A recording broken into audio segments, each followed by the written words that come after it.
특별한 날이죠. 2022년도에 마지막 수요 예배입니다.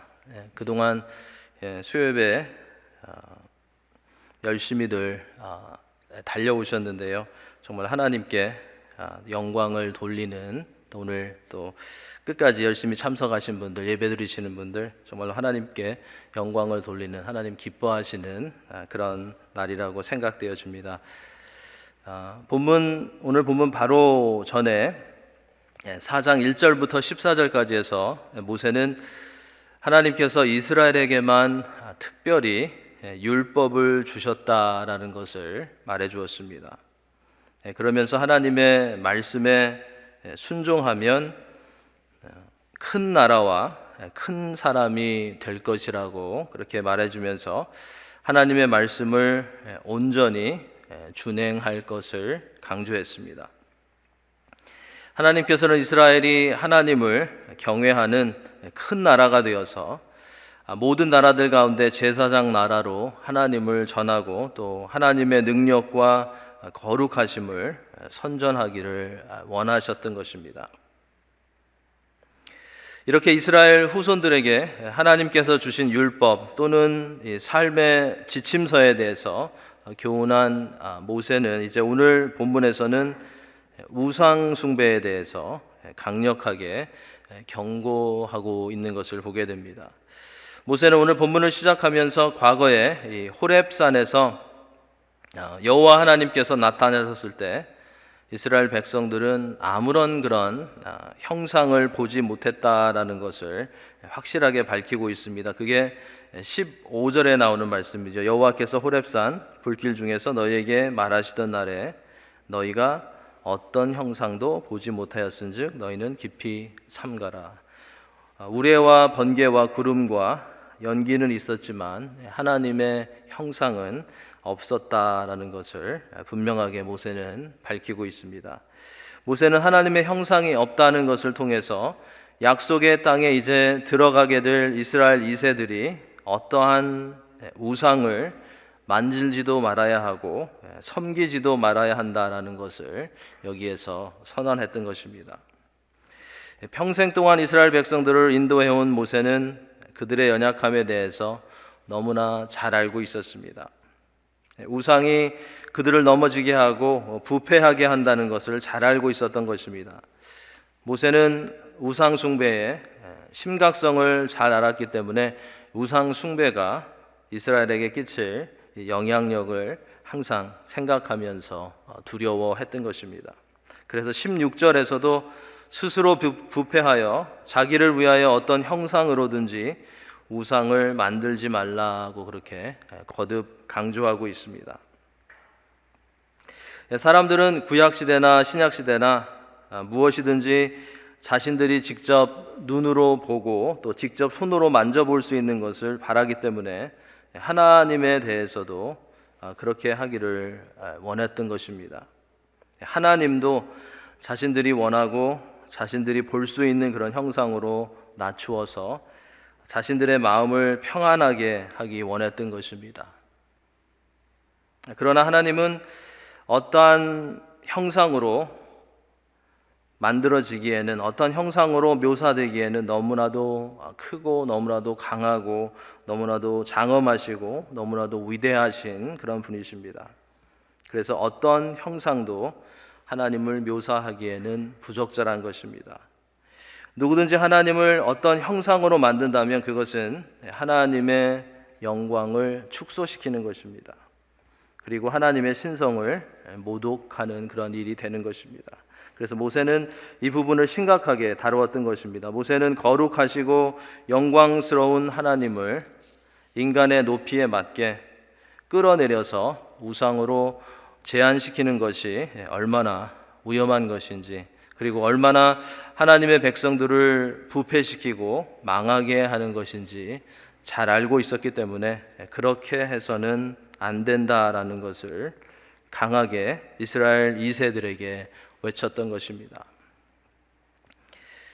하나님이 만드신 것들로, 하나님이 창조하신 것들로 어떤 신의 형상을 만들 때 그것은 창조주가 아니라 피조물을 예배하는 것이 되는 것입니다. 그래서 심각한 문제가 되는 것입니다. 로마서 1장에서 이 부분에 대해서 바울 사도는 자세하게 설명해 주고 있습니다. 제가 몇 구절만 읽겠습니다. 하나님의 진리를 거짓 것으로 바꾸어서 피조물을 조물주보다 더 경배하고 섬긴다라고 바울 사도는 말했습니다. 사람들은 스스로 지혜 있다고 하지만 어리석게 되어서 썩어지지 아니하는 하나님의 영광을 썩어질 사람과 새와 짐승과 기어다니는 동물 모양의 우상으로 바꾸었다라고 말하고 있습니다. 하나님은 어떤 일정한 형체로 형상화시킬 수 없는 분이시기 때문에 하나님을 잘 섬기는 방법은 어떤 형상을 만들어서 섬기려고 하는 것이 아니라 영이신 하나님을 신령과 진정으로 마음과 진실함으로 하나님을 사랑하고 섬겨야 된다라는 것을 오늘 본문을 통해서 모세는 우리에게 가르쳐 주고 있는 것입니다. 16절 이제 후반부부터 18절까지에서는 출애굽기 20장에서 언급된 두 번째 계명에 대해서 설명을 해주고 있습니다. 조금 독특한 것은 모세가 첫 번째 계명에서부터 설명해 나가지 않고 두 번째 계명을 먼저 언급하면서 강조하고 있다는 것입니다. 사실 나 외에 다른 신을 내게 두지 말라라는 첫 번째 계명과 또 너는 우상을 만들어서 섬기지 말라라는 이 두 번째 계명은 그 내용도 많이 비슷합니다. 그런데 왜 굳이 이 두 번째 계명을 모세가 먼저 언급했을까요? 그것은 이스라엘 자손들이 곧 들어가게 될 가나안 땅에는 온갖 신들의 형상들이 제작되고 있었기 때문이었습니다. 그 신상들을 숭배하는 풍조가 그 땅에는 만연했기 때문에 모세는 특히 신상 제작과 신상 숭배를 금하는 명령을 먼저 이 세대들에게 강조했던 것입니다. 본문에서 모세는 이 형상의 종류에 대해서도 소개해 주고 있습니다. 먼저 남자의 형상과 16절에 나오는 말씀이죠. 남자의 형상과 여자의 형상이 언급이 됩니다. 남자의 형상, 여자의 형상 하면 우리가 성경에 나오는 생각나는 그런 우상이 있으실 것입니다. 남자의 형상은 대표적인 바알 신이 있죠. 그렇죠? 그리고 여자의 형상은 대표적인 아세라 신이 있습니다. 이스라엘 자손들이 들어가게 될 가나안 사람들은 이러한 아세라와 바알을 섬기고 있었던 것입니다. 그 다음에 이어서 다른 형상들이 나옵니다. 땅 위에 있는 짐승들과 하늘을 나는 새의 형상, 땅 위에 기는 곤충의 형상, 그리고 물속에 있는 어족의 형상이 언급되고 있습니다. 이것은 애굽인들에게 의해서 만들어지고 숭배되었던 그러한 우상들이었습니다. 우리에게 익숙한 한 가지 예가 있습니다. 모세가 시내산에서 두 돌판을 하나님으로부터 받으러 올라가는 동안에 이스라엘 백성들이 우상을 만들었는데 그것은 당시 애굽 사람들이 섬기던 동물 송아지 우상이었습니다. 애굽에서 짐승들과 새와 곤충들과 물속의 어족들을 형상으로 만들어서 숭배했던 것입니다. 16절에서는 가나안에서 유행하는 그런 우상에 대한 그런 경고를 했고 17절, 18절에서는 애굽에서 유행하던 동물 신상을 언급하면서 경고한 모세는 이제 19절에서는 하늘에 있는 해와 달과 별들과 하늘에 있는 모든 천체를 경배하지 말라라는 그런 명령을 내리고 있습니다. 고대의 애굽인들과 가나안인들은 해와 달과 별들을 우주에 거하는 여러 신들로 여겨서 이것들을 숭배했습니다. 그러니까 천체는 애굽인들도 숭배했고 또 가나안인들도 숭배를 했습니다. 그래서 모세는 19절에서 너희의 하나님 여호와께서 천하 만민을 위하여 배정하신 것을 보고 미혹하여 그것에 경배하며 섬기지 말라고 했습니다. 하나님께서 유익하게 이용할 수 있도록 모든 사람에게, 이스라엘에게도 주시고 이방 민족에게 주신 것을 사람들이 숭배하게 되는 것을 모세는 여기서 경고하고 있는 것입니다. 하나님께서 필요해서 해와 달과 별을 주셨는데 사람들이 그것을 숭배했던 것입니다. 하나님께서 사람들을 섬기도록, 또 사람들의 필요를 아시고 만들어 주신 것들을 사람들이 섬기고 숭배한다는 것은 참으로 무지하고 또 창조주 하나님을 거역하는 것이 되는 것입니다. 오늘날에도 사람들은 하나님께서 우리의 필요를 아시고 사람들을 위해서 허락해 주신 것들을 하나님보다 더 사랑하고 섬기는 그런 일을 하고 있습니다. 대표적인 예로 우리가 물질을 들 수 있습니다. 하나님의 자녀들은 하나님께서 허락해 주시는 그런 물질을 열심히 일해서 모으는 것은 괜찮지만 그것을 사랑해서는 안 될 것입니다. 디모데전서 6장 10절에서도 돈을 사랑하는 것이 일만하게 뿌리가 된다라고 했고요. 또 믿음에서 우리를 떠나가게 한다라는 그런 경고의 말씀이 주어졌습니다. 물질로 인해서 하나님으로부터 멀어진다던가, 또 넉넉한데도 하나님께 물질을 드리는 것이 너무 아까워서 못한다던가, 또 물질 때문에 하나님이 기뻐하시는 대로 신앙생활을 하지 못하고 있다던가 하면 그것은 어쩌면 물질을 주신 하나님보다 물질을 더 사랑하는 쪽으로 가고 있다라는 사인이 될지도 모르겠습니다.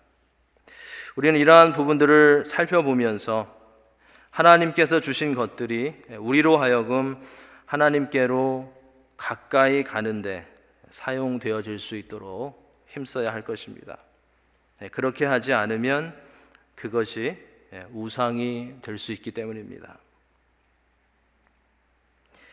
20절에 가보시면 20절에서는 이스라엘을 하나님께서 애굽에서 구원하신 것을 좀 독특한 표현이 나옵니다. 쇠풀무불에서 건져내신 것으로 그렇게 묘사되고 있습니다. 쇠풀무는 철을 녹이는 용광로를 말합니다. 용광로를 말하기 때문에 우리가 그냥 이 말씀을 읽을 때는 이러한 곳에서 이스라엘이 나왔기 때문에 참으로 이스라엘이 고생을 많이 했구나, 모세가 지금 그것을 강조하는구나 라고 생각할 수 있는데요, 본문에서는 그것이 아니라 하나님에 대해서 강조하고 있는 것임을 알 수 있습니다. 이러한 용광로와 같은 애굽에서 이스라엘이 나왔다라는 것을 언급한 것은 이스라엘 백성들이 얼마나 고생이 심했는지를 강조한 것이 아니라 이스라엘을 향한 하나님의 사랑과 이스라엘을 향한 하나님의 은총이 얼마나 컸는지를 보여주고 있는 것입니다. 하나님께서 이스라엘을 이렇게 큰 은총을 베푸셔서 애굽에서 건져내신 것은 하나님의 기업을 잇는 그런 백성으로 삼기 위해서였습니다. 자기 기업 백성으로 삼으셨다라는 것은 하나님께서 그들과 언약을 맺으시고 그들을 하나님의 소유로 삼으셨다라는 것이었습니다. 하나님께서는 출애굽하고 나서 아무런 힘도 없고 연약했고 또 아무것도 소유하지 못했던 이스라엘에게 땅을 주시겠다라고 그렇게 약속하셨습니다. 그들의 여정 가운데 또 필요한 것들을 공급해 주셨습니다. 그리고 그 약속을 확실하게 해주시기 위해서 이스라엘에게 하나님께서는 우리가 지난주에 보았던 것처럼 삶의 지침서를, 율법을 주셨습니다. 하나님께서 이스라엘을 이렇게 택하신 이유는 이스라엘을 열방을 향한 제사장 나라로 세우시기 위해서였습니다. 그리고 하나님의 거룩한 백성으로 구별하기 위해서였습니다. 그러니까 이스라엘이 하나님을 가장 기쁘게 하는 길은 자신들을 택하시고 구원하신 하나님만을 사랑하고 하나님만을 섬기고 하나님만을 예배하는 것이었습니다. 다른 어떤 것에 눈을 돌리지 않고 우상을 따르지 않는 것이 하나님께 가장 기쁨을 드리는 것이었습니다. 우리도 이스라엘 백성들과 같은 그러한 은혜를 입었기에 우리도 무엇을 하든지 하나님을 사랑하고 하나님을 섬기며 하나님께만 영광을 돌리는 그런 삶을 살아야 하겠습니다. 이것을 점검하며 실천할 수 있는 좋은 방법은 제가 자주 말씀드렸던 것처럼 질문을 해보는 것입니다. 지금 나의 모습이 하나님을 사랑하는 모습인가? 그래서 우리가 답할 수 있는 게 있겠죠. 지금 나의 모습이, 내가 살아가는 모습이 하나님을 사랑하는 모습인가?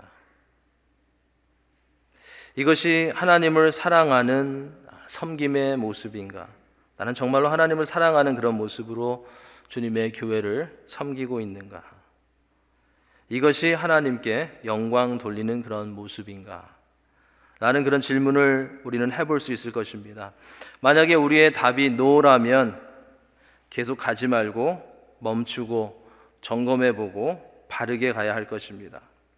그런데 문제는 우리의 답이 no인데도 yes인 것처럼 생각을 하면서 더 열심히 더 열정적으로 달려가는 것입니다. 그렇기 때문에 우리는 이러한 실수를 하지 않기 위해서 우리는 계속해서 주님과 교제하고 주님만 예배하고 우리 자신을 점검해 보는 그런 시간을 가져야 할 것입니다. 이제 연말이니까 우리가 지금까지 어떻게 달려왔는지 이러한 질문들을 해보면서 우리가 점검해 보는 그런 시간을 가져야 할 것입니다. 그리고 거기에서 노라는 대답이 나왔다면 이제 또 새로 시작되는 새해를 우리가 어떠한 모습으로 달려가야 할지 또 다시 계획할 수 있는 그런 시간을 우리는 가질 수 있을 것입니다. 21절, 22절에서는 모세가 다시 한번 과거에 있었던 그 사건을 회상을 하는데요. 물이 없다고 불평하는 백성들 앞에서 하나님의 거룩함을 나타내지 못했던 무리바 사건을 회상하면서 이스라엘 자손들을 권면하는 그런 내용이 나옵니다. 21절, 22절 말씀 우리 함께 한번 읽어보겠습니다. 여호와께서 너희로 말미암아 진노하사 내게 요단을 건너지 못하며 내 하나님 여호와께서 내게 기업으로 주신 그 아름다운 땅에 들어가지 못하게 하리라고 맹세하셨은즉 나는 이 땅에서 죽고 요단을 건너지 못하려니와 너희는 건너가서 그 아름다운 땅을 얻으리니. 여기서 모세는 이스라엘 백성들 때문에 자신이 가나안 땅에 들어가지 못했다라는 것을 한탄한 것이 아니었습니다. 또한 자신을 화를 내게 만들어서 화를 내게 만든 그런 이스라엘 백성들을 원망하는 것도 아니었습니다. 충분히 그렇게 할 수 있죠. 이스라엘 백성들 때문에 못 들어갔기 때문에, 그들이 화를 내게 해서 못 들어가기 때문에. 그런데 모세는 무리바에서 있었던 이런 사건을 거듭해서 말하면서 자신이 약속의 땅에 들어갈 수 없게 된 이유를 설명하면서 하나님께 대한 불순종의 결과에 대해서 강조하고 있는 것입니다. 하나님께 대한 불순종의 결과가 얼마나 두려운 것인지 이세들에게 보여주는 동시에 이스라엘 백성으로 하여금 하나님의 계명에 철저하게 순종하게 함으로써 출애굽 2세들이 앞으로 자신과 같은 그런 실수를 범하지 않게 하려 했던 것입니다. 모세는 자신과 같은 실수를 하지 않도록 조심해야 한다라고 그들에게 이러한 예를 들어서 교훈을 해준 것입니다. 나는 가나안에 못 들어가지만 너희는 들어갈 것이라 라고 말한 모세는 23절에서 이제 유언과 같은 그런 간절한 말을 합니다. 너희는 스스로 삼가 너희 하나님 여호와께서 금하신 어떤 형상의 우상도 조각하지 말라. 이제 가나안에 들어가면 여호와께서 금하신 어떤 우상도 만들지 말고 섬기지 말라고 모세는 호소하고 있는 것입니다. 하나님은 이방의 신들처럼 나무나 돌 등의 허무한 것으로 만든 죽은 신이 아니라 스스로 주권과 능력으로 활동하시고 일하시는 살아계신 분이라는 것을 여기에서 모세는 말해주고 있는 것입니다. 그러니까 헛된 죽은 우상을 만들지 말고 그 우상을 섬기지 말라고 한 것입니다. 마지막 절입니다. 24절에서는 모세는 내 하나님 여호와는 소멸하는 불이시오라는 말을 합니다. 소멸하는 불이시오라는 표현은 불이나 이 불경건에 대한 하나님의 심판을 드러내는 그러한 말입니다. 하나님은 사랑의 하나님이시지만 하나님을 거역하고 하나님의 명령에 불순종하는 자들에게는 엄중히 또 맹렬히 타오르는 불처럼 심판하실 것이라 라는 그런 경고의 말을 출애굽 2세들에게 모세는 지금 해주고 있는 것입니다. 모세는 하나님은 사랑이 충만하신 하나님이시지만 동시에 소멸하는 불과 같은 분이심을 잊어서는 안 된다라는 것을 출애굽 2세대들에게, 이스라엘 2세들에게 가르쳐주고 있는 것입니다. 우리도 항상 이 하나님의 자비로우심과 공의로우심을 동시에, 자비로우신 하나님이시지만 우리 하나님은 공의로우신 하나님이시다는 것을 동시에 이해하고 기억할 때 바른 그런 신앙생활을 할 수 있음을 기억해야 하겠습니다. 사랑의 하나님이시지만 죄를 가볍게 여기시지 않으시는, 또 심판하시는 그런 하나님이시라는 것을 우리는 항상 기억해야 할 것입니다. 오늘 본문의 이 마지막 부분은 질투로 끝납니다. 내 하나님은 질투하시는 하나님이시니라. 질투하시는 하나님이라는 말은 하나님의 자녀들이 하나님 이외에 다른 대상에게 헌신과 애정을 돌릴 때 하나님은 그것을 용납하시지 않는다라는 것을 강조하는 그런 말씀입니다.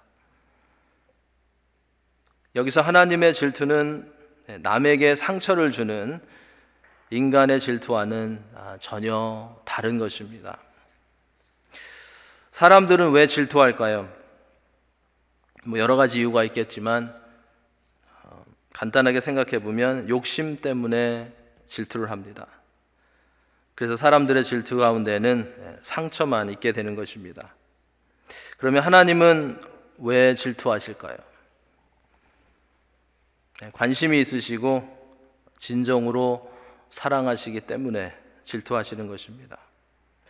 인간의 질투는 욕심 때문에 생기지만 하나님의 질투는 오늘 말씀이 우리에게 보여주듯이 거룩한 사랑에서 시작이 되어집니다.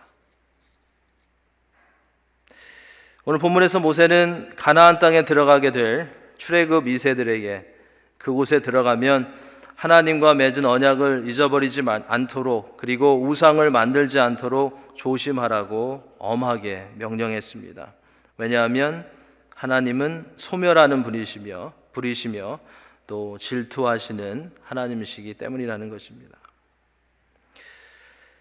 하나님의 백성들이 하나님 외에 다른 신이나 우상을 섬기면 하나님은 질투하셔서 반드시 이스라엘을 심판하실 것이기 때문에 모세는 그것을 너무나도 잘 알고 보아왔기 때문에 모세는 이스라엘 2세들에게 여러 번 우상을 만들지 말 것을 당부하고 또 당부하고 명령했던 것입니다.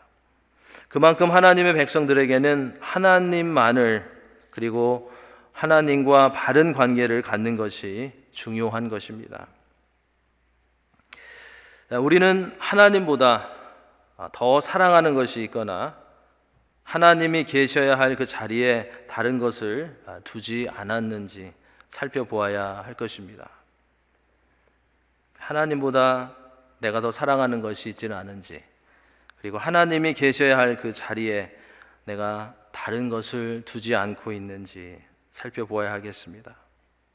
날마다 하나님과 교제하며 진실하게 섬기며 나아갈 때 우리는 하나님이 계셔야 할 자리에 다른 것을 두지 않고 하나님을 사랑하며 진실하게 하나님만을 섬기며 나아갈 수 있을 것입니다.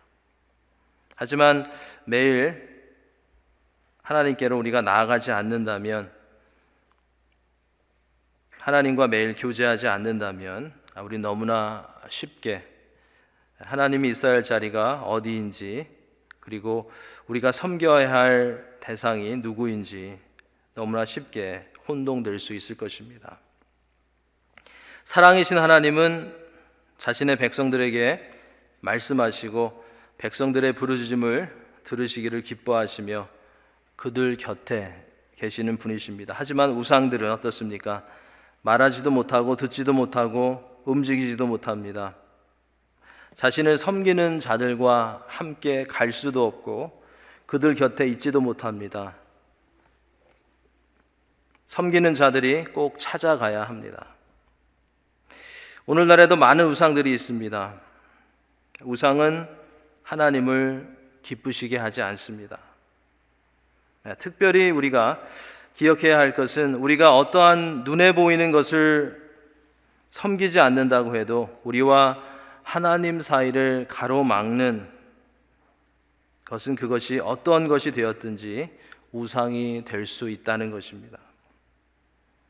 거룩한 사랑으로 질투하신 하나님은 우상을 허락하시지 않으십니다. 어떠한 경쟁자도 허락하시지 않으십니다.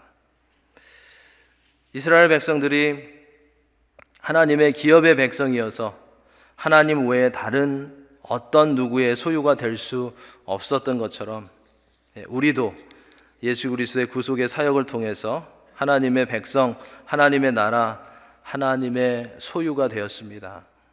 그렇기 때문에 하나님 외에 다른 어느 누구의 소유가 될 수 없습니다. 오늘도 우리가 하나님의 택한 백성이고 하나님의 소유가 된 그런 백성이라는 것을 기억하시면서 우리를 사랑하시는 하나님께만 충성하고 우리의 마음을 드리기를 결단하며 감사와 확신 가운데 나아가시는 우리 성도님들이 다 되시기를 예수님의 이름으로 간절히 축원합니다. 우리 시간에 말씀을 기억하면서 잠깐 기도하는 그런 시간을 갖기 원합니다.